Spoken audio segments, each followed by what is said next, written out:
He thought he had Karoline Leavitt cornered, but he didn't expect her to turn the tables on him.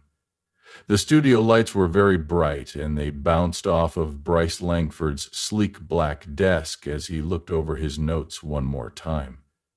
He wasn't just any reporter. He had been doing this for a long time and was famous for putting officials on the spot with his tough questions.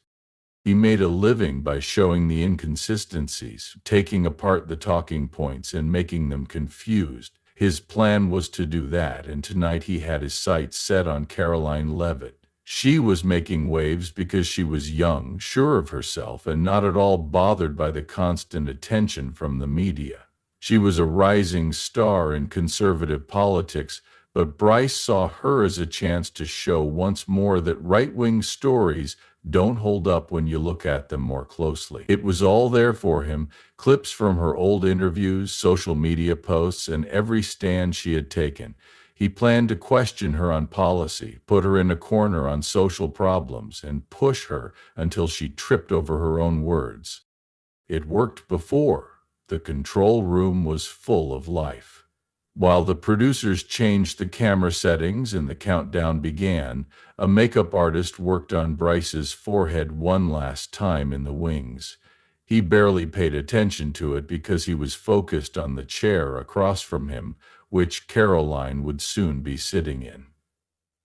"She's not ready for this," he said under his breath as he rolled his pen around in his hands. "She has never dealt with someone like me before. Take a big breath." The beginning of the section was marked by the theme music. "Exposing the Right," an unscripted interview with Karoline Leavitt, was written in big, bold letters on the screen behind him. The red light on the camera flashed. The show was over. Then something changed. Certain things changed as soon as Karoline Leavitt arrived on the set. Bryce thought she would be nervous, with maybe a shaky stance and a spark of doubt in her eyes, but she moved with such confidence that it caught him off guard. She slid into her chair with her shoulders back and her head high, like she had done it 1,000 times before. She didn't move or make any awkward looks at the cameras. She gave a polite nod and put her hands on the table while crossing her legs. Bryce's normal smirk flickered for a second, but it came back quickly. He was still in charge.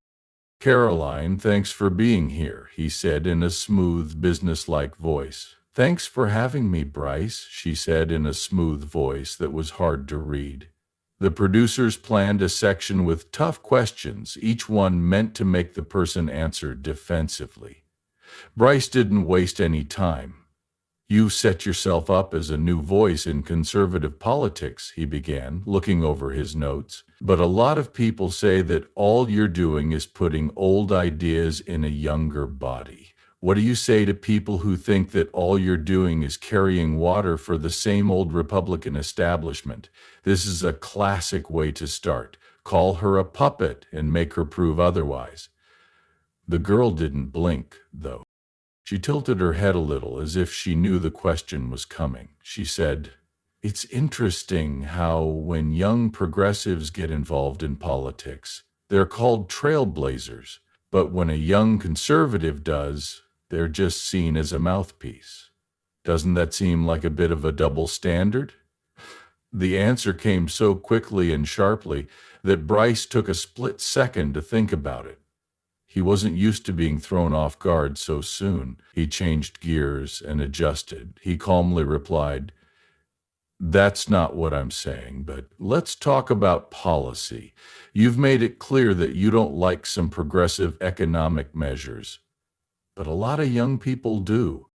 Why should they listen to someone who is against policies that they think will help them?" This is another trick. Make it look like she's not in touch with her peer group. But once more she didn't move. She leaned forward a little and said, "Young people don't just support ideas because they sound good. They support what actually works. And if you look at the states that have implemented these so-called solutions, you'll see higher costs of living, more businesses leaving, and job opportunities shrinking.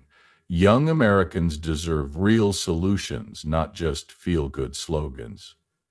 Bryce tightened his pen's grip. Even though no one could see it, he could feel himself losing control. Not all the way, not yet. Things weren't going the way he had planned, though. He took a quick look at the screen. There were already a lot of live comments. Some people were clearly agreeing with him, but others were clearly paying attention to what she had to say. That was a bother. She wasn't supposed to be getting people to like her. Bryce wasn't done yet, though. He still had some tricks up his sleeve. Bryce forced a quick smile, which was a move he had practiced to hide the fact that he had made a small mistake in his first attack. It had happened before, but Karoline's method felt different. She wasn't angry or upset. She was not rushing. She was in charge. Okay, it's time to heat things up. He leaned a little forward, and his voice was steady but sharp. Karoline, let's be honest. Your party has had trouble with young voters. Most of them don't agree with conservative policies on climate change, healthcare, and social justice. When you speak, aren't you just preaching to a smaller audience? The way they said it was meant to force her to admit defeat. But once more, she didn't think twice. She replied, Bryce, if we're going to be honest, then let's be honest. Her voice was calm but strong. Young people aren't turning away from traditional ideas. People are rejecting a conservative view that hasn't been properly explained to them. If all they ever hear is a media story that makes one side sound like bad guys and the other like a hero, they'll lean left. The issue isn't the message, it's the messengers. Bryce shifted in his seat as she spoke that last line. It was calm and deliberate. That's not all she did. She was in charge of the talk. He wasn't ready to give up, though. Now it's time to get real. First, he looked at his notes, then at the camera. Some people have said that your words tend to divide people, he said, sounding worried. You've made strong comments about the media, calling certain outlets activists, pretending to be journalists. Do you think that kind of language helps bridge divides? Or are you just feeding into the partisanship that's tearing the country apart? That was meant to hit, make her sound crazy, make her change her mind. She didn't, though. She instead smiled in a small, knowing way. Bryce, I find it interesting that when conservatives call out bias in the media, they are called divisive. But when the media runs hit pieces with half-truths and anonymous sources, they are called investigative journalism. If people don't trust the press anymore, maybe the press should take some responsibility for that. Bryce let out a small breath through his nose to steady himself. He had seen lawmakers avoid, change direction, and pivot before, but this was different. That's not what Karoline was doing. She was hitting back. The main room was quiet. No one tried to talk during the live show. It was almost possible to feel the strain between them, and Bryce knew that people all over the country were glued to their TVs, waiting to see who would break first. His earpiece made a noise. Someone in the production team whispered, "Remember to stay on offense." He gave her a small nod and looked back at her. But this wasn't over yet. Bryce still had one more play, and he wasn't going to hold back this time. Now Bryce could feel it, the change in power. Things were not going as planned. He was ready to question Karoline Leavitt in a way that would make her defensive and make her stumble, or fumble, or at least give him a soundbite that could be cut out and shared. She wasn't playing the part he had given her, though. In his earphones, his producer's voice cracked again. Tighten the grip. Hurt her. Okay. It's time to stop being sly. He leaned in closer and changed the tone of his voice to sound colder and more surgical. Karoline, let's cut through the talking points. You've criticized the media for pushing a narrative, but isn't that exactly what you're doing? You present yourself as an outsider speaking truth, yet you're backed by political donors and powerful figures. How is that any different from the system you claim to oppose? It was a direct attack, one to hurt her trust. Even if she only paused for a second, he could take over the conversation again. But Karoline didn't seem to mind. She tilted her head a little as if to check him out. I'm glad you brought that up, Bryce, she said, her tone steady, because it proves my point. When a conservative gets backing, it's dark money and corruption. When a liberal candidate raises millions from Hollywood and tech billionaires, it's grassroots enthusiasm. It's fascinating how that works. Bryce felt his heart beat faster. He had another, more dangerous plan. He then said, since we're talking about stories, you've been accused of spreading false information, especially about election integrity and media bias. Would you like to explain some of the things you said before? This was his last chance. He threw out a big net and hoped she got caught in it. He needed to trip or lose his balance in order to get back on track. Karoline didn't answer right away, though. She waited a moment. She took her time. She did not trip. What's interesting, Bryce, is that you say this is false information without saying what it was. She looked him straight in the eyes and said, that's what the media does. To get people to believe something, they just have to say it over and over again. So tell me exactly what did I say that wasn't true? Bryce's jaw tightened a little, but it was enough. She did what he told her to. The trouble was that he wasn't ready to argue about the details, but she was making him. That was his plan to, hey, don't get into the details, just paint her with a broad brush. The time passed quickly. The people in charge knew they had him cornered. He could hear his producer's voice again. Move on, move on. He swallowed and faked a smile to hide from the fact that he was upset. Okay, Karoline, they can decide for themselves. Not a strong turn, a retreat that looks like balance. The crowd knew Karoline had already won this round, though. Bryce could feel it now. He was not only losing it, he was already crazy. Karoline was sitting across from him, dead calm and sure of herself. She held on tighter to the moment the more he tried to steer the talk. The worst part? People in the room could see it. There were a lot of heated comments in real time. His producers were yelling ideas in his ear, but none of them were going to work. He had to get back in charge, and there was only one way to do it. He turned sharply. He stood up straight and said, Karoline, let's talk about accountability. His voice became sharper as a last-ditch effort to get back on his feet. You talk about media bias, but conservatives are used to making false claims and using angry language all the time. Do you own up to the fact that you're making this country more divided? She should be seen as the problem. Make her explain herself. He looked at her closely, watching for a sign that she was getting mad. A tense jaw, a flicker of irritation, anything that would show he was getting to her. Karoline didn't bite, though. She let out a soft breath instead, just enough to show that she was ready for this. She tilted her head a little and said, That's an interesting question, Bryce. Do you always ask progressive politicians the same thing? Is there only one way to hold someone accountable? Silence. A long, dangerous pause. Bryce felt like the silence was squeezing him. She hadn't just told him the truth. She turned it around and showed him the bias he was trying to hide. Even worse, he couldn't get out of it. Even though he took a small, steady breath, the damage was already done.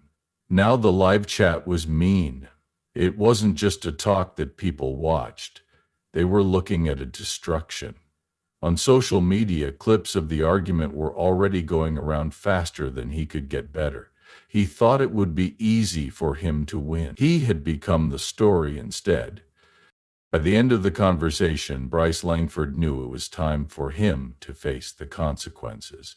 Even though the interview was over, the room was still very tense. In his headset, Bryce could hear his producer's voice buzzing quickly. "Now we need to cut to break. It's too late." As soon as the camera light went out, chaos broke out in the control room. Techs rushed to change the feeds. Someone from the production team rushed over with notes, which Bryce only quickly looked over. Off camera, his co-host just stood there and stared at him with wide eyes. Karoline, on the other hand, wasn't worried. As she stood up, she fixed her blazer with ease and gave the staff a bow. She said, "Thanks for having me," and then she walked off the set like they had just finished a casual chat. Bryce sat there with his hands on the desk and his mind going over things. He lost. Not just an argument, the whole story. It wasn't just how she answered, it was how other people responded to it. The network thought that this section would be a way to get the word out about them and make people talk about them for the rest of the week. Instead, clips were already going viral in minutes, but not in his favor. It was crazy on social media. Did this person just lose on their own show? Even though I don't like Karoline Leavitt, she made this guy look bad. The media always sets these kinds of traps, but this time, they didn't work. There was Bryce's face everywhere. Screenshot, memed, made fun of. A slow-motion video of him blinking in shock was already going around. Some critics on the left were even calling out the failure. His phone rang. A lot of texts. A few from coworkers who were trying to make things look better. Others came from foes who were happy when he lost. But one stood out. A simple text message from his boss at the network. "Please call me. Right now." That's when it hit him. It wasn't just a bad job interview, it was a big moment in my career, one he might never get over. Bryce was in his office with the door shut. The noise from the media was muffled but not far away. People were still talking. There were whispers, quiet laughs, and sometimes his name was said. It was clear that everyone saw it. There were so many alerts on his phone screen that it lit up. The story was being covered by the news. Not the one he had planned, but the one that had really happened. Mainstream media are turned on their heads by Karoline Leavitt. A liberal journalist gotcha moment turns into a I own it moment. Here's another real-time example of how biased the media can be. The video came next. It was everywhere. Not just the whole interview, but parts of it cut out, edited, and broken down from every angle. In some reports, dramatic music was added on top. Some people had added comments like, "When the trap goes off." Even people on his own side were having a hard time explaining it. Some people said she blocked questions because he was too nice. But no one really believed it. He went down and up on Twitter. The most popular trend? His own name. Hey, Bryce Langford. Not for his news stories, not for his study. He was back in charge soon, but not now. He let out a sigh and threw his phone on the desk. There was more than one bad part to this. Something deeper was shown in this moment. He and other writers like him had been following a simple plan for years. Set the story, control the questions, and shape how people saw it. It worked before, but now something was different. People weren't trusting as much. They didn't just listen, they looked around, looking in too, seeing the double standards as they happened. And at that very moment, he was the very thing that people were sick of. There was a knock on the door. One of the producers leaned in and looked wary. "Bryce, they need you in the meeting room." He knew ahead of time what the meeting was about. Fixing the damage. In his heart, Bryce thought it might be too late. Bryce sat at the long meeting table with a glass top. There were people in the room who weren't there to support him. They were there to check out the damage. The executive at the head of the table leaned forward. This was a man who didn't usually show up in person to these meetings. Let's be honest, Bryce. This part was meant to be controlled. Instead, it was a whole-scale PR disaster for you and this network. Bryce knew he shouldn't go to court. He had spent his whole career on the other side of these talks, putting down famous people who messed up. He knew how the game worked. Even though he knew the playbook, it didn't make it easy to handle when it was used against him. "We need an answer," said another executive. "Something that changes the way the story is told before it gets out of hand completely." Bryce rubbed his forehead. "What do we have to say? An interview to follow up? A column?" There was silence in the room. That's when it all made sense. They didn't ask him how to make it better. They were deciding if he was even useful to fix. One of the PR reps paused and looked at the others before speaking up. "We might give your time slot to someone else for the rest of the week." To calm down a bit. Take a break.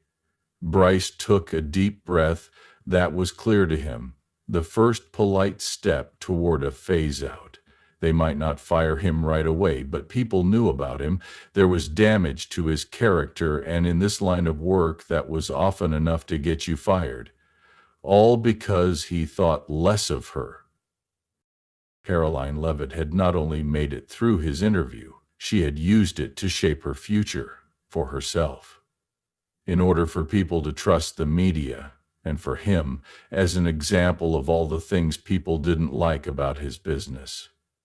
He took another look at his phone. The views kept getting better. The news wasn't going away. It wasn't just done. The injury would last forever. That may be the real lesson here.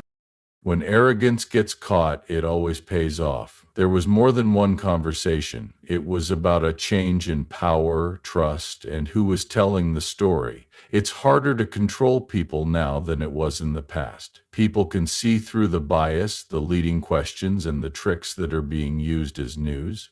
And when someone doesn't bend the rules, when they stand their ground, the reporter is sometimes found out. Pay close attention the next time you see someone being questioned live on TV.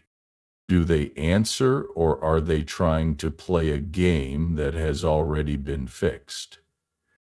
Please let us know in the comments. If you liked this breakdown, please like, follow, and turn on notifications so you don't miss what comes next.